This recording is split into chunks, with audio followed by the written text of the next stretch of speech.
because I was a roadie. I said, yeah, I'll do the roadie thing, but instead of paying me, just let me get on stage. Let me dance. Let me do something. Let people see me. And Tommy was like, who's that? The guy in the back, behind the truck, under the wing. And they couldn't deny me, you know what I'm saying? That's Tupac. And we put him up front, you know, and it was just good. Afeni later married Mutulu Shakur, Lumumba's brother and the father of Tupac's half-sister, Sekiwa. Mutulu and Tupac had briefly the closest thing in Tupac's life to a father-son relationship. But Mutulu received a 60-year jail sentence for his part in the robbery of an armoured security car, in which 2 policemen and a security guard were left dead. Lumumba himself was killed just prior to Mutulu's arrest. The third Shakur brother, Zaid, died not long later in a police shootout. 20 years into the future, sagas such as these of the effects of urban poverty and of hardship and violence would be reflected in the musical genre that would give Tupac his fame and notoriety: gangster rap. A generation of black people would be struggling still, not only against fears and prejudices of white society, but also against weaknesses and divisions within their own circle. Against these odds, Afeni fought hard to ensure that her son was given some kind of a start in life.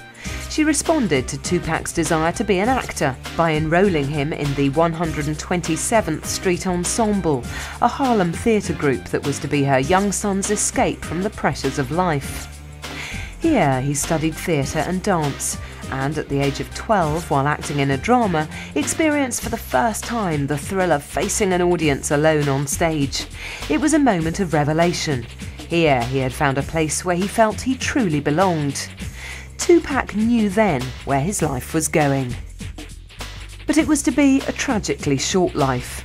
Tupac Shakur died in hospital on Friday the 13th of September 1996, 6 days after his shooting at the hands of an unknown assailant on the night of Saturday, September the 7th.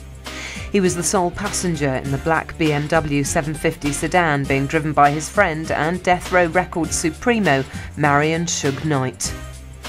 Earlier that evening, both men had been high-profile VIP spectators at a fight between Mike Tyson and Bruce Seldon, held at the MGM Grand in Las Vegas.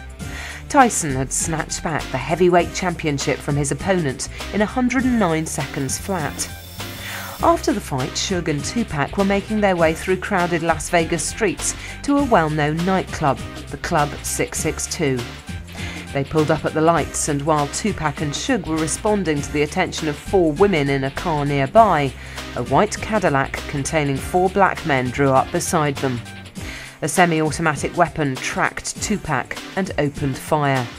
He was hit by 5 bullets. Suge was hit in the back of the neck by flying debris. The Cadillac sped away. Suge threw the car into a U-turn and headed away from the scene. Theoretically, Tupac should have been heavily protected by members of the impressive cavalcade that followed the rented car. Yet all concerned were unarmed.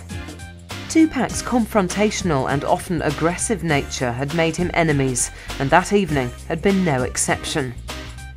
It was alleged that at some time during the weeks previous to the fight between Tyson and Bruce Seldon, Trey Lane, a member of both Tupac's inner circle and of the famed Blood Gang, had been attacked and robbed of his Death Row Records medallion.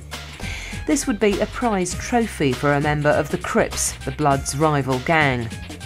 While leaving the MGM Grand, Lane had apparently spotted the Crips member who had attacked him, a man named Orlando Anderson. Tupac's entourage rushed Anderson, knocked him to the ground and began severely beating him. CCTV footage later showed both Tupac and Suge taking a prominent role. When the police arrived on the scene a short while later, the death row contingent had gone. Anderson refused to press charges.